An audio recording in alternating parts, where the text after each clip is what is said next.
Welcome back to Fox Recaps. Today, I'm going to explain the movie Wonderful Nightmare, released in the year 2015. At the start of the movie, a girl named Yeon Woo narrates her disastrous childhood. She reveals that her father died when she was an infant and her mother died shortly after, as she couldn't bear the loss of her husband. This left Yeon Woo all alone, but she made a promise to herself that she would never depend on anyone and become a successful person. In the next scene, we're taken to the present, where Yeon Woo has managed to deliver on her promise and become a successful lawyer. She earns 6 figures annually and has the confidence to take on any critical case. One day, she's approached by the chairman of a wealthy company, the HK Group. Turns out that the man's son recently assaulted a girl, and now he wants Yeon Woo to defend him. Despite knowing that the boy is guilty, Yeon Woo takes the case, as she's promised a large sum of money.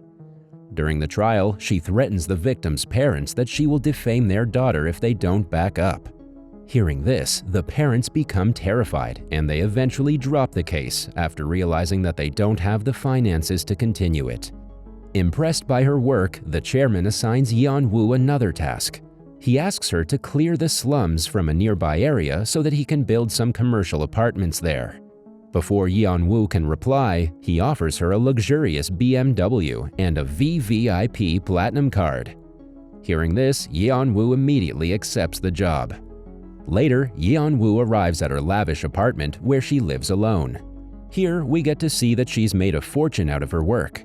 After a while, she takes her new car and heads to the place where she's preserved her parents' memories. On her way back, while she's driving at a high speed, a cat suddenly appears in front of her.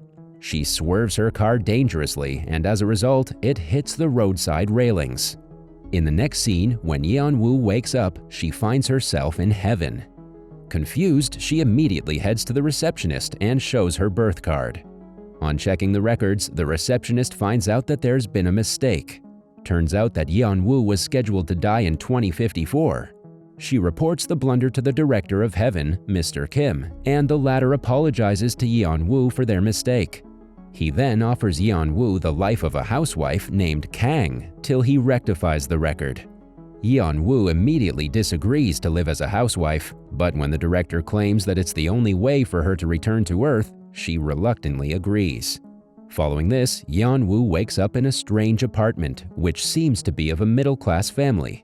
She quickly gets up and checks the mirror, but starts screaming after looking at her appearance.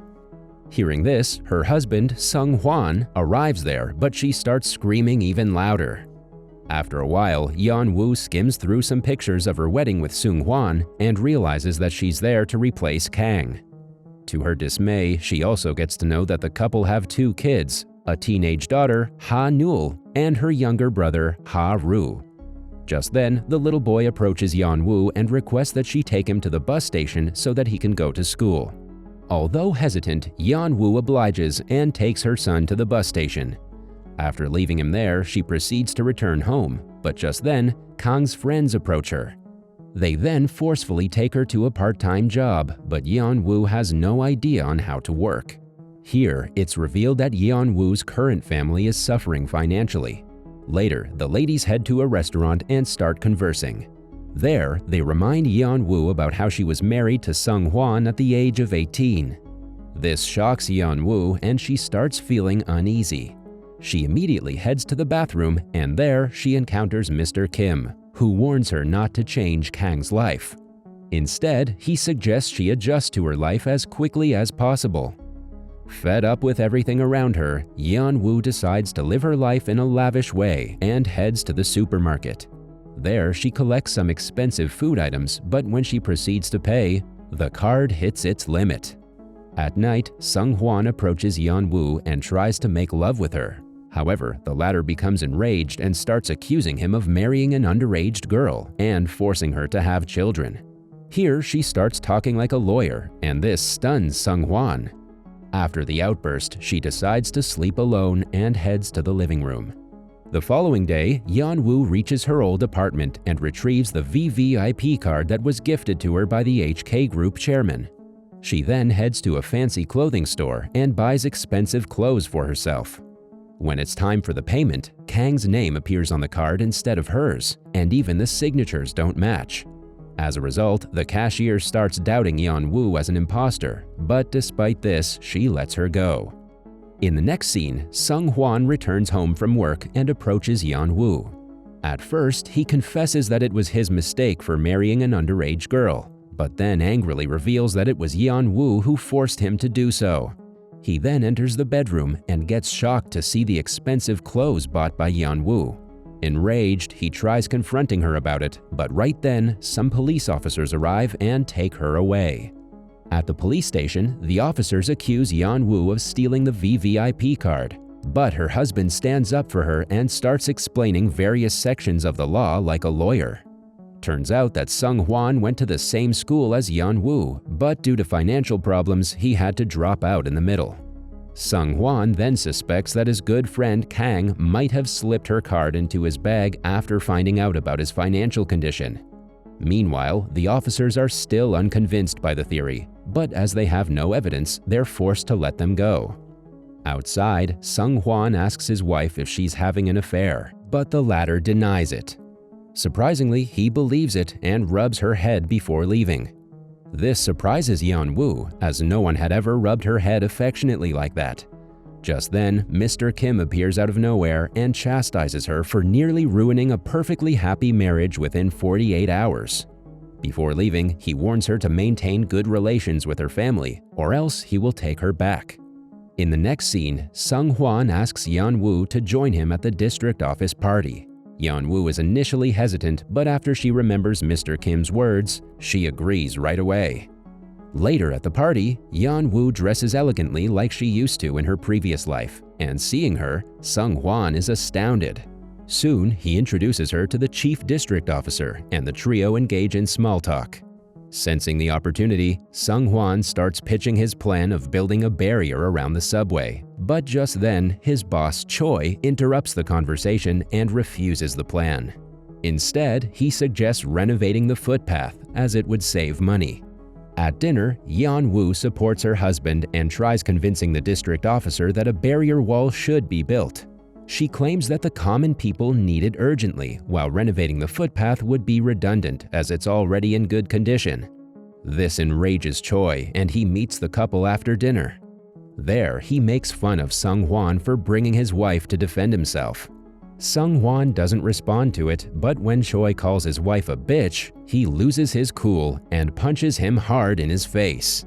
Following this, the duo head to a bar to clear their minds. Sung-hwan has one too many drinks and gets emotional. He mentions that he can tolerate just about anything, but not his wife being insulted. He also mentions that he'll do whatever it takes to keep his family happy, regardless of their financial situation. This impresses Yeon-woo, and her opinion of Sung-hwan starts changing. Later at night, the couple returns home and Ha-ru sleeps with Yeon-woo while hugging her tightly.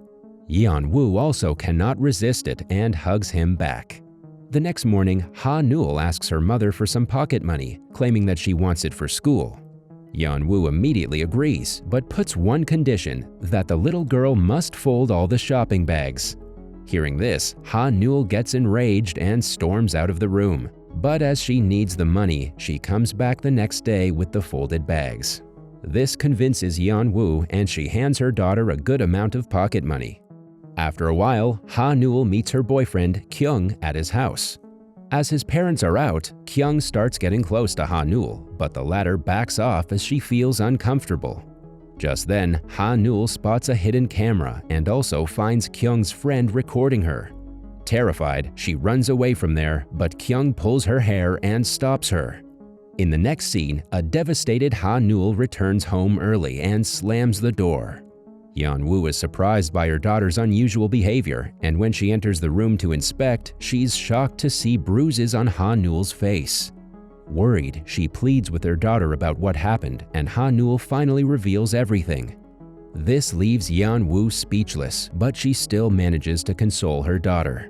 The following day, Yeon-woo takes Ha-nul to the principal's office, where Kyung and his lawyer are also present. Yeon-woo uses all her knowledge of law and starts explaining about the punishments that Kyung will face. However, Kyung's lawyer doesn't even defend Kyung and simply asks Yeon-woo to take the compensation and dismiss the matter. As soon as Yeon-woo hears this, she heads to the bathroom and cries, reminiscing about all the corrupt cases she handled when she was a lawyer. Here, we get to know that it was Kyung whose case Yeon-woo took over and won at the start of the movie.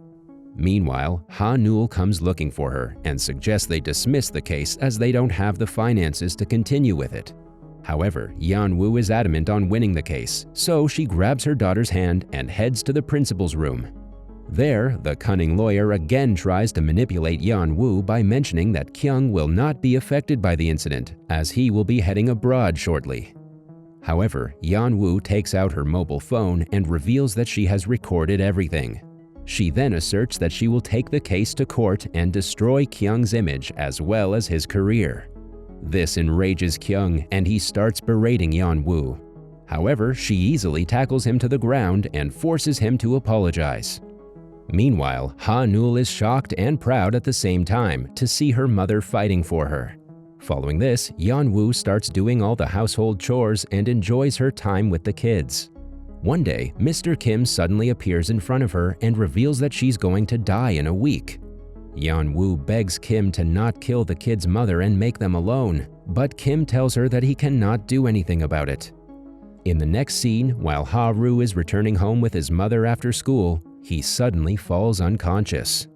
The parents immediately rush him to a hospital, and after some tests, the doctor reveals that Ha-ru is suffering from a hereditary disease that is causing eyesight problems. Yeon-woo then remembers her mother having the same symptoms and realizes that Ha-ru inherited it from her. The following day, as a distraught Sung-hwan and Yeon-woo are waiting for their son's operation result, Mr. Kim suddenly arrives there and takes Yeon-woo outside. There, he informs her that her death day has arrived and she will be dying in a car accident shortly.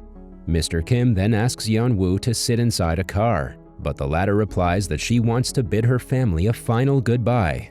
Mr. Kim initially denies the request, but after Yeon-woo starts begging, he has no choice but to agree. With time running out, Yeon-woo rushes to the hospital ward and meets Ha-neul. She embraces her tightly and advises her to follow her dreams. Next, she enters Ha-ru's room with teary eyes and tells him that she will be going far for some time. Hearing this, the little boy also becomes emotional and asks his mother to come back soon. Yeon-woo doesn't reply to it and simply walks out. Finally, she meets Sung-hwan and asks him to take good care of the children. After this, she walks out of the place and fades away. In the next scene, Yeon-woo wakes up from her long coma and rushes to the hospital where Ha-ru was admitted. She cannot find Ha-ru there, not in their apartment and not on the school bus. The movie then fast-forwards by a month, where Yeon-woo decides to shift from her apartment and starts packing her belongings. While she's at it, she comes across an old photo book and starts going through it. Soon, she comes across a picture of herself with her mother, and when she unfolds it, she finds her father present too.